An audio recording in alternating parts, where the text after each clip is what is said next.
हम मरने के लिए पैदा नहीं हुए, जो चाहता हमारी हत्या कर देता है। मूछे रखने पे, घोड़ी पे बैठने पे, मटकी छूने पे हमारी हत्या हो रही है। क्या बदला है सर 70 साल बाद? संसद सत्र के 7वें दिन चंद्रशेखर ने सत्ता पक्ष पर जमकर हमला करते हुए आजादी के 70 सालों की याद दिलाते हुए कहा कि अभी तक भी देश की जनता को क्यों नहीं मिला इंसाफ, क्यों हमारी बहुत बड़ी आबादी सुविधाओं से वंचित है। इसके लिए आगे कहा कि देश में जातिगत गणना कराई जाए और सभी को जाति के अनुसार उनका आरक्षण का प्रावधान किया जाए। चंद्रशेखर ने अपने पूर्वजों एवं नगीना सीट की जनता को धन्यवाद देते हुए जनता की लगभग 30 मांगों पर संसद सत्र के दौरान अपना विचार विमर्श किया और सभापति महोदय से आग्रह किया कि यह सभी मांगे पूरी की जाएं और देश में बढ़ते भ्रष्टाचार पर रोक लगाई जाए। यह सब आपको हम वीडियो में दिखाएंगे भी और सुनाएंगे, लेकिन उससे पहले अभी तक भी चैनल को सब्सक्राइब नहीं किया है तो चैनल को सब्सक्राइब जरूर कर लें और वीडियो को ज्यादा से ज्यादा शेयर भी करें। माननीय सभापति जी, जय भीम। महामहिम राष्ट्रपति जी के अभिभाषण पर धन्यवाद प्रस्ताव पर बोलने को आपने मुझे अवसर दिया, इसके लिए मैं आपका आभारी हूं। सभापति महोदय, सर्वप्रथम मैं बहुजन समाज में जन्मे सभी संतों, गुरुओं, महान पुरुषों को नमन करता हूं, जिनमें महात्मा ज्योतिबा फूले, डॉक्टर बाबा साहब अम्बेडकर और मान्यवर काशीराम साहब को मैं याद भी करता हूं आज के दिन पर। साथ साथ नगीना की महान जनता और भीम आर्मी और हमारी पार्टी आज़ाद समाज पार्टी काशीराम के साथियों का भी धन्यवाद करता हूं। इसके बाद अपने कुल गुरु जगत गुरु सदगुरु रविदास जी महाराज को भी मैं नमन करता हूं, जिन्होंने दुनिया को लगभग 600 साल पहले बेगमपुरा शहर के रूप में दुनिया का सबसे महान लोकतांत्रिक दर्शन दिया। अध्यक्ष महोदय, माननीय सभापति जी, 14 अगस्त 1947 को ये देश अंग्रेजों के अधीन था। 15 अगस्त 1947 को हम लोग आज़ाद हुए। 16 अगस्त 1947 को देश आज़ादी में था, लेकिन धन धरती राजपाट में बंटवारा नहीं हुआ। जो साधन संसाधन थे उनमें बंटवारा सही रूप से न होने के कारण एक बहुत बड़ी आबादी सुविधाओं से वंचित और सम्मान से वंचित रह गई। उनको सम्मान देने के लिए और अंतिम व्यक्ति तक सुविधाएं पहुंचे, इसके लिए लोकतंत्र की व्यवस्था हुई। लेकिन आज़ादी के 70 साल बाद भी हम कहाँ खड़े हैं, इस पर ये चिंता का विषय है। मैं मानता हूं कि सामाजिक न्याय तभी होगा माननीय सभापति जी, जब जातीय जनगणना पूरी होगी और जातीय जनगणना कराई जाएगी और साथ साथ संख्या के आधार पर आरक्षण जो है वंचित वर्गों का बढ़ाया जाएगा। उसके साथ साथ जब राष्ट्रपति जी अभिभाषण पर बात रख रही थी तो उन्होंने शहरी और ग्रामीण क्षेत्रों के विकास की बात कही और ये भी कहा कि दुनिया में सबसे उत्तम शहर हमारे यहाँ बने।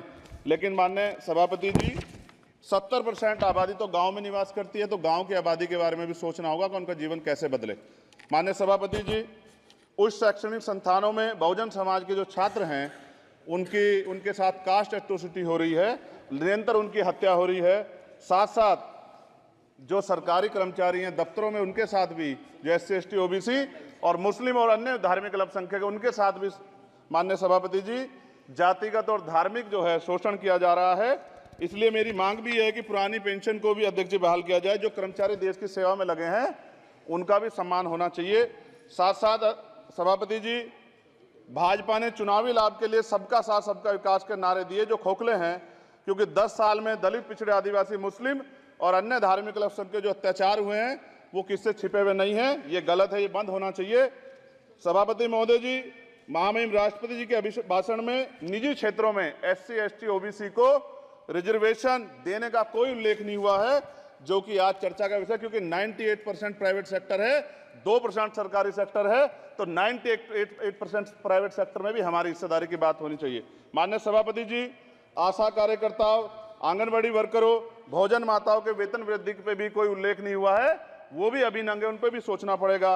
माननीय सभापति जी, जिस क्षेत्र से मैं चुन के आऊँ नगीना से, वो बहुत पिछड़ा क्षेत्र है। उस क्षेत्र में कोई विशेष आर्थिक पैकेज नहीं दिया गया, रोजगार की सेवाएं नहीं है, नौजवान पलायन करता है। IIT, IIM, एम्स, केंद्रीय विद्यालय आदि शिक्षा में और चिकित्सा संस्थानों की स्थापना होनी चाहिए, जो कि नहीं है। और माननीय सभापति जी, मानसून सत्र आ गया है, मेरा क्षेत्र बाढ़ से बहुत प्रभावित है, इसलिए मैं आपसे आग्रह करूंगा कि वहां के लोगों को बाढ़ से निजात दिलाई जाए। माननीय सभापति जी, चीन हमें आंख दिखा रहा है और लगातार हमारे देश की सीमाओं में घुसपैठ कर रहा है, इसलिए अग्निवीर योजना को हटाकर पुनः सेना भर्ती शुरू की जाए और साथ साथ भारत की सबसे प्राचीन व बहादुर रेजिमेंट में से एक चमार रेजिमेंट को पुनः बहाल करा जाए, ऐसा भी मेरा आपसे आग्रह है। माननीय सभापति जी, पिछले सारे प्रधानमंत्रियों ने मिलकर जितना कर्ज लिया है उससे दुगना कर्ज हमारे वर्तमान के प्रधानमंत्री जी ने लिया है। किसान अगर अपना कर्ज माफ कराने के लिए जाता है तो लाठी झेलनी पड़ती है, जबकि सरकार ने धन्ना सेठों का 15 लाख करोड़ रुपए माफ किया है। इस ओर हमें ध्यान देना पड़ेगा, हमारी आने वाली पीढ़ियों को ये कर्ज चुकाना पड़ेगा। माननीय सभापति महोदय जी, किसानों को एमएसपी की लीगल गारंटी तथा किसानों का कर्ज माफ होना चाहिए। साथ साथ 2 अप्रैल 2018 को SC/ST के बच्चों पे बहुत बड़े पैमाने पे मुकदमे लगे थे। वो हमारी लड़ाई सही थी, ये सुप्रीम कोर्ट ने माना और बाद में सरकार ने माना। वो मुकदमे तुरंत वापस होने चाहिए। माननीय सभापति जी, प्रेस जो है उस पर भी शिकंजा कसा जा रहा है।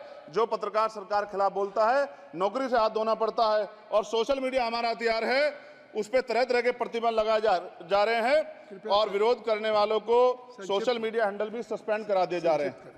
साथ साथ सभापति जी, पेपर लीक और परीक्षाओं के कैंसिल होने से देश के नौजवानों का भविष्य खतरे में है।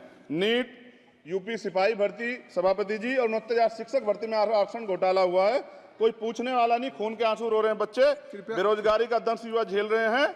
इसलिए मेरा आग्रह है कि युवाओं के लिए कृपया समाप्त करें चंद्रशेखर। माननीय सभापति जी, मैं पहली बार बोल रहा हूं, आप कहेंगे मैं बैठ जाऊंगा। मैं आपकी बात, मैं संवैधानिक मर्यादा का पालन करूंगा, मगर हम तो माननीय सभापति जी सुन ही रहे हैं। आप बोलिए, 1 मिनट। धन्यवाद। 1 मिनट और बोलिए। अध्यक्ष सभापति जी, नारी सम्मान की बात करने वाली सरकार, हमने मणिपुर देखा सर, हमने पहलवान बेटियों का हर्ष देखा सर, और हमने सर हाथरस की बेटी का हर्ष देखा सर।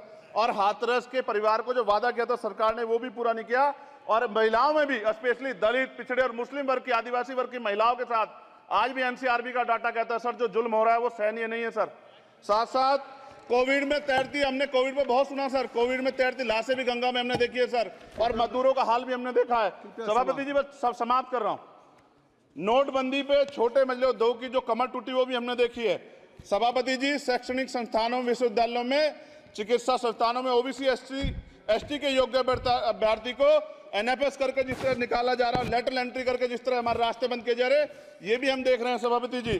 साथ साथ मेरा ये कहना है सर, ये सबका इशू है कि प्राइवेट कर्मचारी सर और सरकारी भी कई जगह पे 8 से ज्यादा घंटों से काम करते हैं और उनको जो सर उचित वेतन भी नहीं मिलता। तो न्यूनतम वेतन 20,000 रुपए तय हो और 24 घंटे की ड्यूटी। उदाहरण के तौर पे यूपी पुलिस सर बहुत पूरा काम करते हैं वो लोग। वो राज्य के विषय हैं, आप सर मैं आपके राज्य सरकार के लिए भी आपके संज्ञान में डाल रहा हूँ। विषय सर पुलिस सब जगह है सर, लेकिन सवाल ये है सर, बहुत पसीना बातें हैं, 8 घंटे की ड्यूटी और वेतन विसंगति, बॉर्डर स्कीम से उनको जो है बाहर किया जाए।